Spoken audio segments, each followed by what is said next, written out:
Ciao, siamo in compagnia di Emanuele Esposito, ecologo, che attualmente sta lavorando all'Università di Parigi. Che università? Alla scuola normale superiore. Ho capito. E vi occupate di?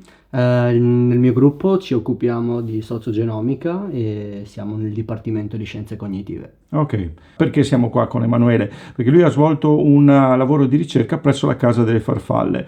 Al momento tu lavoravi per l'Università di Trieste in particolare? In particolare lavoravo nel gruppo di cognizione animale guidato dalla professoressa Chiandetti. Cinzia Chiandetti, che salutiamo in questa occasione. Presso la Casa delle Farfalle è stato fatto questo studio relativo all'apprendimento delle farfalle, perché anche in altri studi si era visto che questi insetti sono in grado di memorizzare la posizione dei fiori, anche il tempo che trascorre da una visita all'altra, perché chi si nutre di nettare deve anche assicurarsi che il fiore che visita abbia avuto il tempo di produrre il nettare, se è stato già visitato prima. Emanuele, dai, raccontaci un po' in cosa consisteva questo studio.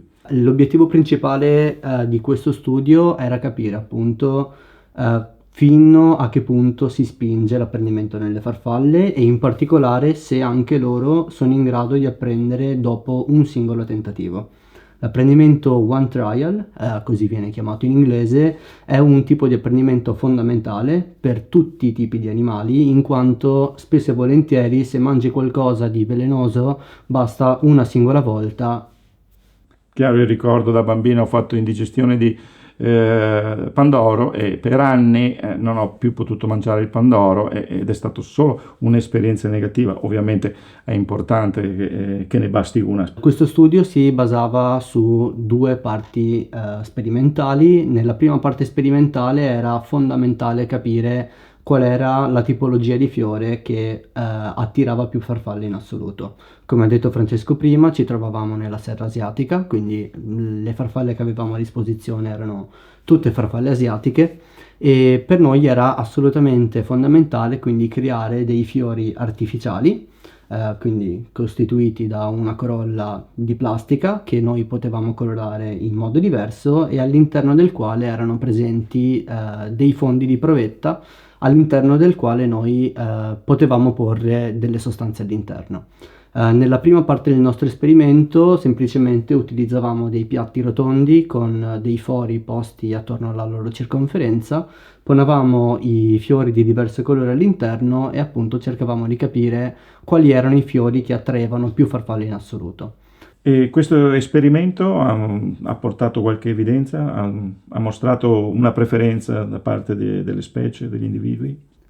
I dati sono ancora in fase di analisi, quindi se possiamo dire qualcosa è solamente un piccolo spoiler e come questo spoiler appunto possiamo dire che i papilionidi in generale sembrano preferire i fiori di colore blu come prima scelta e i fiori di colore rosso come seconda scelta. In generale poi ci sembrano essere delle differenze specie specifiche, quindi farfalle di specie o di generi diversi sembrano avere delle preferenze diverse verso altre tipologie di fiore. In secondo luogo abbiamo osservato delle differenze sessuali per quanto riguarda la scelta la preferenza. Questo è molto interessante perché appunto in una specie, il Papiliopolites in particolare, ricordo asiatico, i maschi prediligevano i fiori di colore rosso mentre le femmine prediligevano quelli di colore blu. È interessante, questo può riflettere anche una differenza di ecologia tra i due sessi. In effetti nelle farfalle è stato osservato più volte che maschi che frequentano anche ambienti diversi da quelli delle femmine, che ha un senso, non solo nelle farfalle, ma ovviamente abbiamo visto anche in tanti altri animali.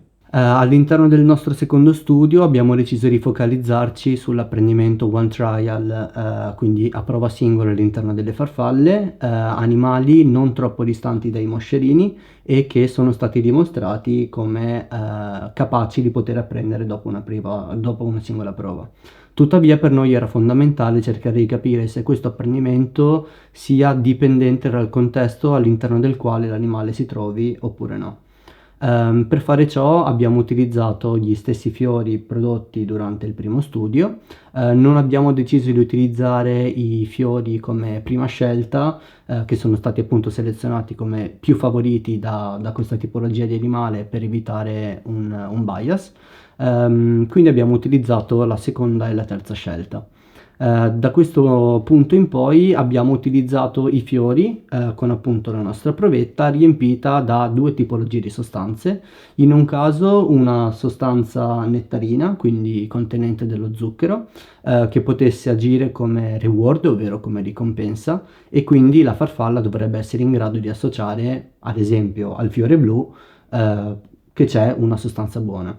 Abbiamo utilizzato invece nel secondo fiore una sostanza sgradevole. Nella letteratura scientifica, soprattutto con gli insetti che sono stati dimostrati come in grado di percepire le sostanze amare, vengono utilizzate due sostanze che abbiamo provato entrambe. La prima è il chinino, ovvero un antimalarico contenuto anche nelle pillole per la malaria, e in secondo luogo abbiamo utilizzato altissime concentrazioni di acido citrico che quindi fungono come deterrente. Quindi ad esempio nel fiore rosso la farfalla assaggia, si rende conto che c'è una sostanza amara e decide di volare via e di non continuare a suggere da questo fiore.